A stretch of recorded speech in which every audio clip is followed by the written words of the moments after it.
actually going to be the priority, right? Because a lot of things could have gone wrong. Number one, Claude, I think it probably shouldn't have gotten through in the first place, but then again, that's just personal preference more than anything else.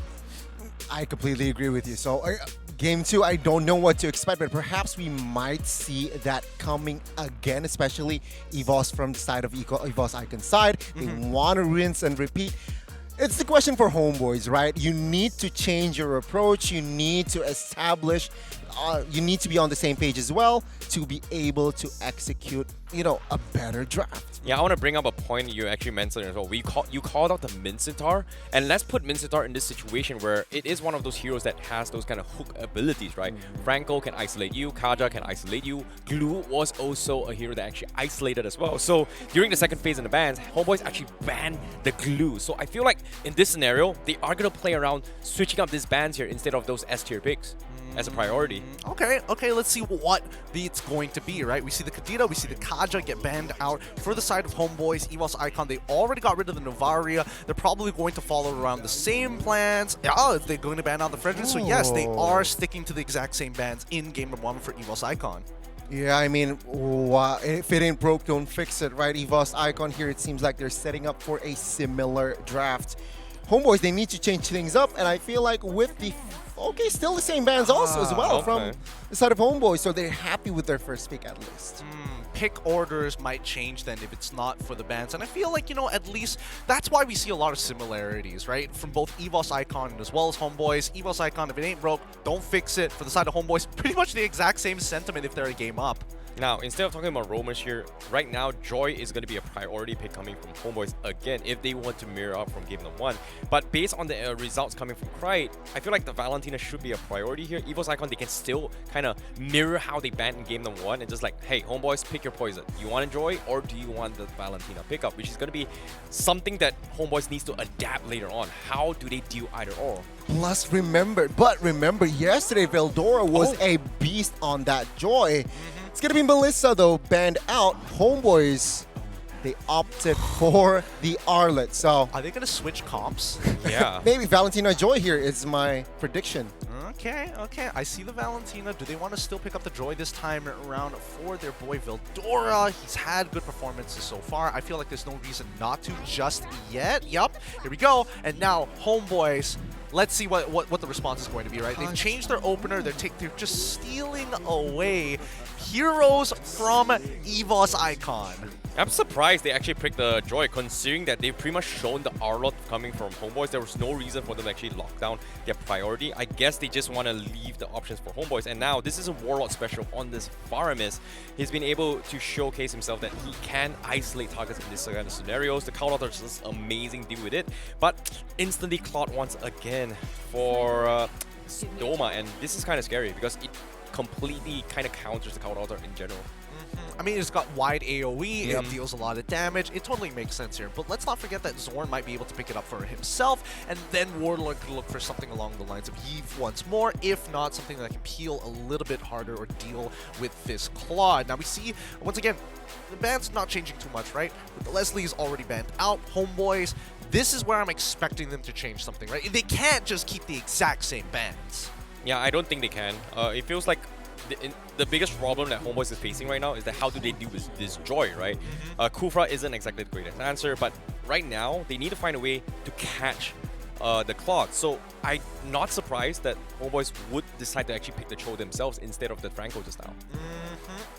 If worst case scenario, they could force a Mincetar, which I think Zorn can play it, but oh, respect ban coming from EVOS Icon. First Natalia ban, I believe. Yeah. First Natalia ban. Yeah, I like this tournament. This is interesting because it feels like, these two teams have kind of read into each other for the adjustments in the second phase. We see the Akai, we see the Grok, both are great at disengaging and re-engaging into these fights. The fact that they decided to get rid of this Natalia does kind of tell me, gives me a rough idea that maybe they're going to be playing squishier targets or, assassins along that line. I think it'd be a very big flex from the side of EVOS Icon if they do. Well, if we want to pick up an assassin now, no clear targets yet except for that Faramis, but perhaps so.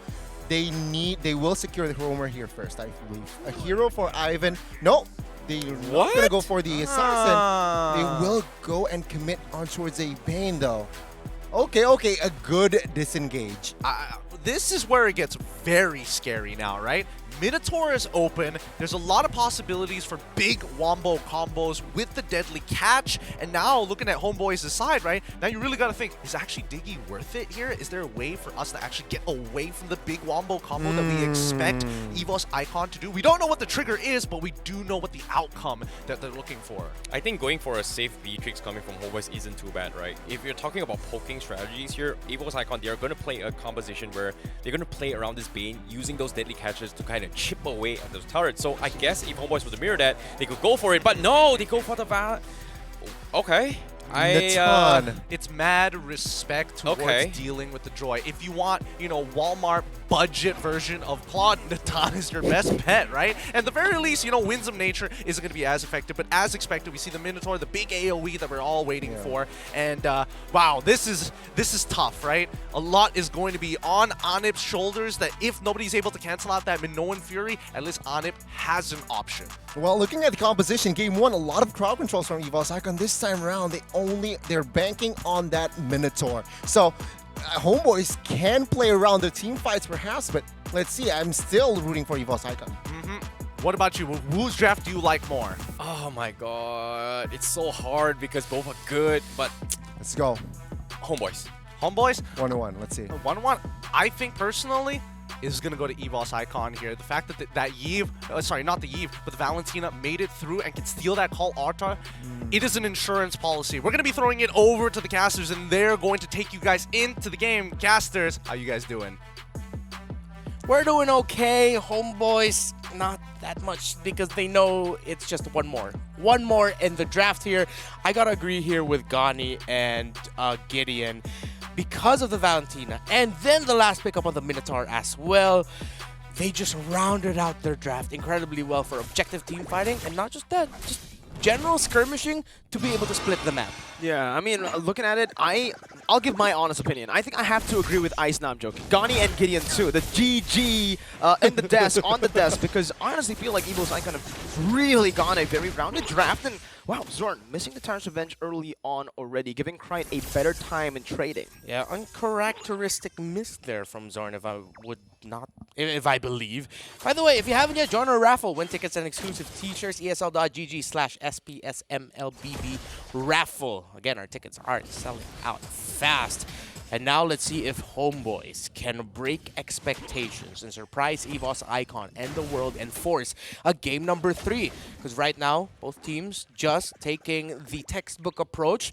I want to talk about this Nathan pick a little bit more though, Miracle, because I feel like they really just decided to pick that up because they had a strong feeling that the damage of the Pheromones might not be enough, Warlord. Tyrant's Revenge as well, though, from Zorn, and that's going to be collapsed as well from Chibi. With the decimation, he dives in and he finds another. First blood all the way under the turret with another. Chibi dives through and finds 2. Chibi, okay. Now he's setting the tempo for Homeboys and this entire game early on. A crucial victory that they wanted. So the potential snowball that could have come out of EVOS Icon will be delayed. If Homeboys finds more of that, well, they're going to be the ones to snowball. However, right now we are in the phase of the game where it looks like it's going to be a really messy mid-game.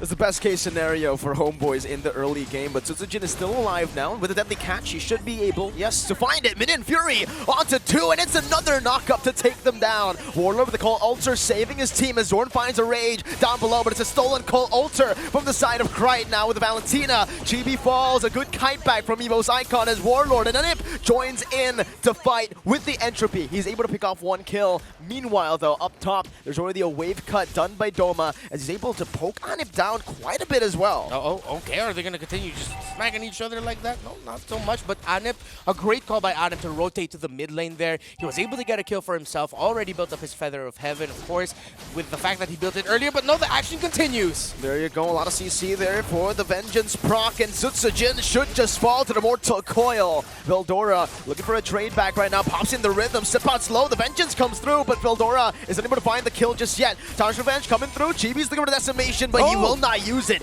Just with the Mortal Coil, able to find that trade back. Krite and Ivan in desperation tries their best to go for something. Solo kill!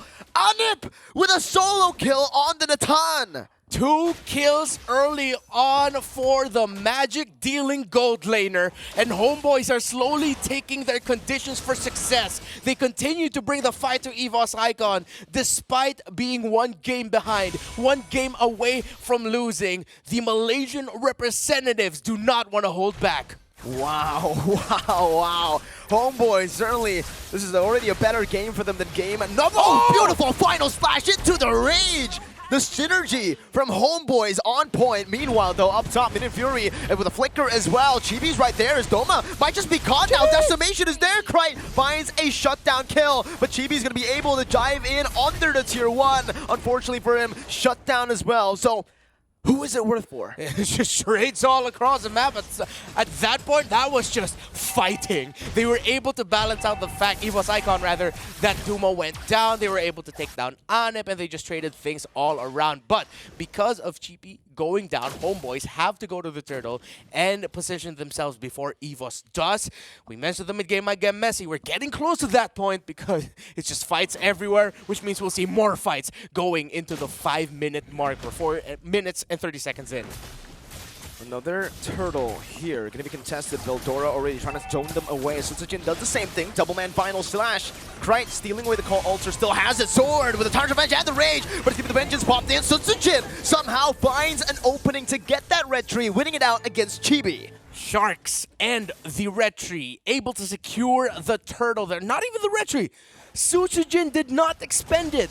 That was just his damage. I wouldn't be surprised if that was the Crab Claw Cannon or the enhanced basic attack that he gets after using an ability along with the Sharks to make sure that EVOS Icon got that turtle. That's 2 already for them, and good thing that they're getting that because Anip is just tearing through the gold lane right now, able to break down the tower first. He already has a genius wand, and this Nathan has met his early game condition, perfectly setting himself up for the mid game. We want to dive Sipat though. He doesn't have the final slash just yet. He does actually have it, but it's going to be chain CC down. The Vengeance and the Sustain unable to keep him safe under the turret. Doma should be able to take this turret up top, but down below you can already see, like you mentioned, Anip just converting on his lead, utilizing it to create a bigger snowball. And it looks like that's comfort for sure. Oh, so it's Jin.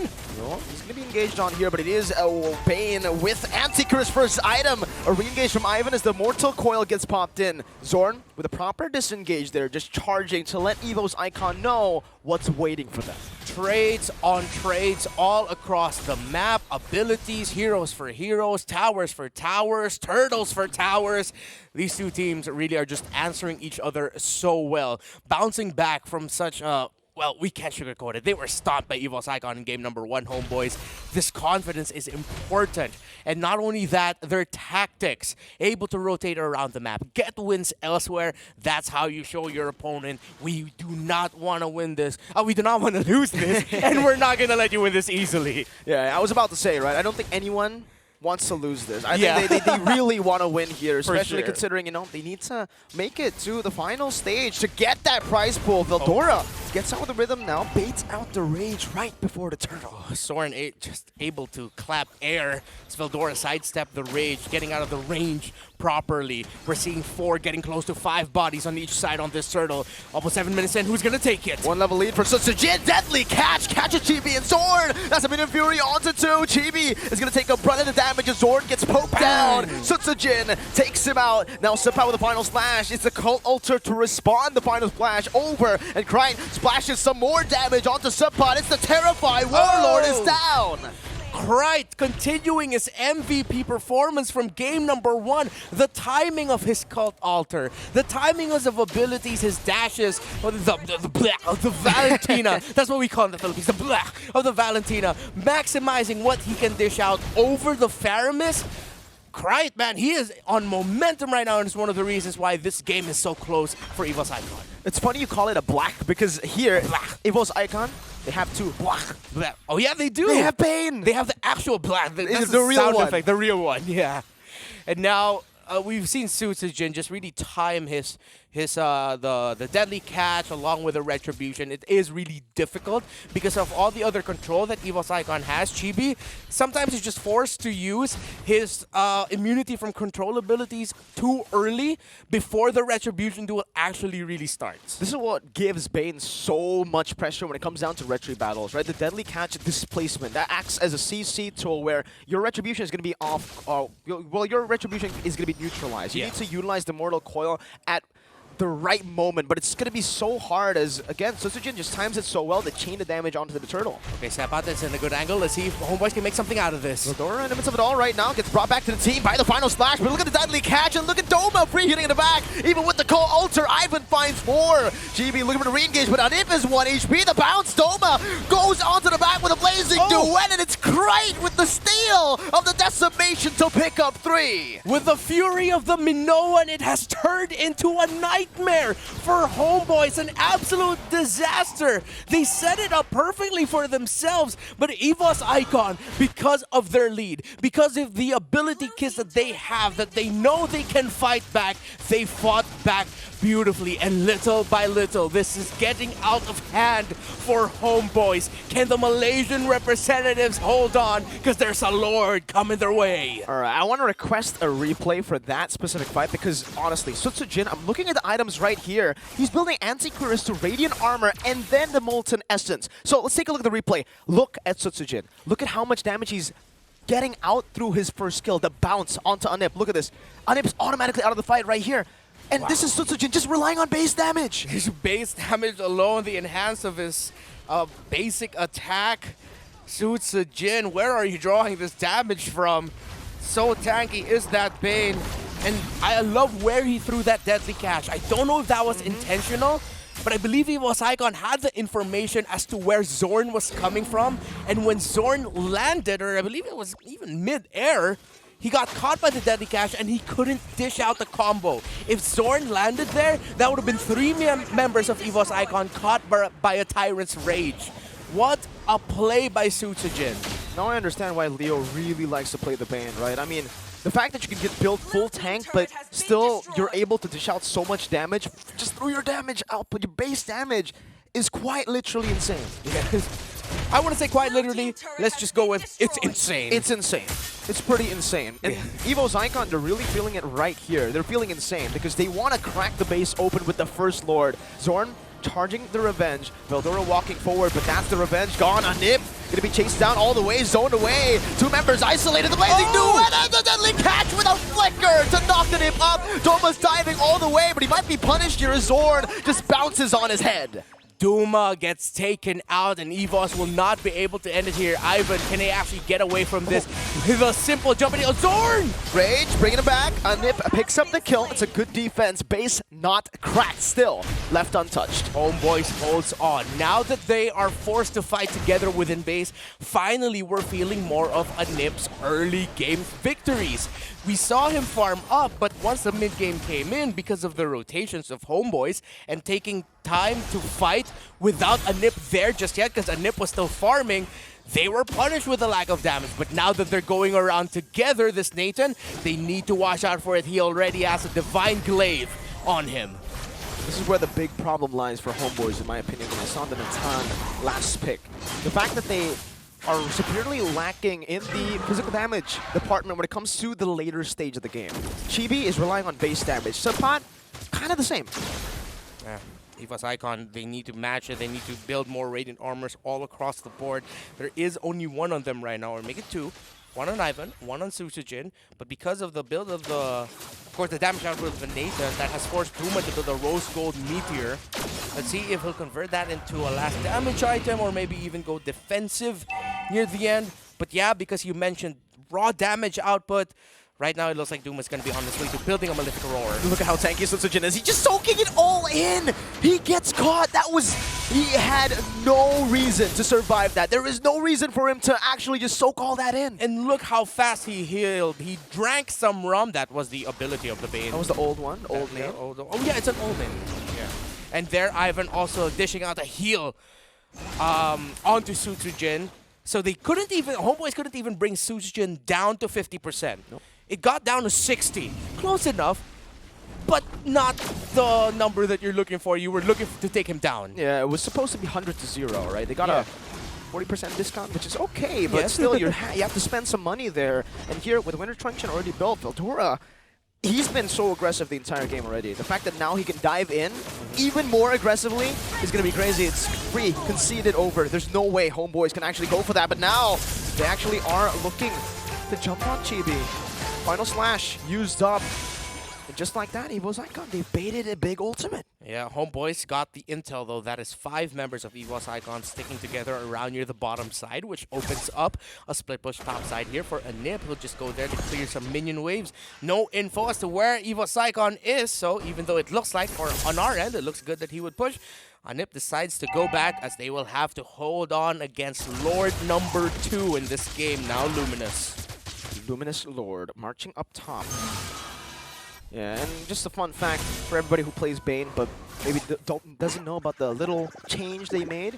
Second skill is no longer rum, it's ale. So they just changed the type of drink that he drank. Yeah, it's more PG. It's a little bit more PG. You're PG. Thank you. Yeah. You're pretty PG too, man. Thank you. Yeah, you could get away with just saying like ale. You mean like hey? Hey! Look, like, honestly, right now it feels like EVOS Icon are saying that. Like they're the friendly friends who gets overhyped saying hey, and Homeboys are they're not having it. They're like, dude, just shut up. Yeah. And now they're fighting. Oh, Ivan jumping forward. Minion Fury doesn't connect onto anyone, but the Call Ultra certainly does help them dive into the back like that. That's gonna be the Vengeance popped in. That's a double rage. GB with a decimation, only onto the Immortality right now. Skrine is still able to free hit. Doma still full HP. Crying in the back finds a monster kill. So Sujin has to be forced back, but 2 base turrets have been cracked open. They're looking for the final one down below, and they should be able to take it for free. Doma chunking GB down. A few more hits should do it, and Doma just soaks it in. A flicker forward to deal damage to take out Seppa. I would call that the right call. EVOS Icon, is this your time? Oh, Zorn forced back. 2 mini waves now crashing from the side lanes. EVOS Icon looking to end it right now, but another mini wave spawns in. They have to clear this up, and they might have been too much than they could chew. They need to back away right now. Zorn gets baited out, but there's no punishment. Homeboys, they keep calm and they stay at home. Not done just yet. They hold on. 9,000 is the goal. Look at the damage leaderboard. Right. 52,000. Hot off of the heels of his MVP performance, still continuing it and showing off something that teams that would go against EVOS Icon need to acknowledge. His Valentina. This isn't the only impressive day he's had on the Valentina. He had it yesterday as well. And he always just flickers forward. Yeah. Man's It a isn't an madman. escape. It's not an escape tool. It's a kill tool. It's a kill tool. It's a KT. It's a KT. Krite has been able to utilize this so well. Like you mentioned, I think he's very... I don't know, this word is a bit sensitive right now, but he's very bombastic in a good way. In a good way. Yeah. Because he always just flickers forward, he finds some good moments, and he's able to distract to buy space for his team. Yeah, bombastic. Exactly, that's what it is. You will need an insane level of audaciousness as a mage to flicker forward and get kills. But the thing about Krite is that he does it at the right time. And let's see if they can replicate that. They're fighting for Lord 3. Homeboys fighting for tournament life. Not even 50% yet on the Lord. Both teams taking their time. EVOS makes the call. Wildora in the back. The 8,000 gold lead here definitely helping EVOS Icon shove back Homeboys. It should be a free Lord to take for Sutsujin as that's another dive right now with Veldora in the midst of Minion Fury! From Ivan as a blazing duet comes through! Sutsujin follows it up right now as Nova jumps back to the BMI, but it's quite godlike. Sutsujin chasing them down, drinking his ale and gutting them out! Double kill for Krite, and he is massive, looking for a Maniac right now as he dashes forward one more time. Maniac. It's a Maniac! Warlord, the last man standing, and it's a Savage! The first Savage in the Challenger Series of SPS, and it comes from EVOS Icon as they tear down the Homeboys to secure a slot in Jakarta. With a beautiful setup from the mythical creature of old, Krite able to pull off a legendary play, the first Savage of the Snapdragon Pro Series, and in just a snap, EVOS Icon's book their tickets to the finals. They already have the tickets to Jakarta. They're already in Jakarta. They will stay in Jakarta. They will stay in Jakarta. But honestly, just what a performance. Wow. We thought it was going to be a close match. I think everybody had a discussion backstage. Yeah. Even in the analyst panel, they all said it's going to be 2-1. After seeing the performance of Homeboys against RRQ, after watching EVOS Icons games as well, we expected both teams to be equally good. Yeah. Wow. Wow. EVOS Icon. That is how you make one hell of a statement. You go into a match where a lot of people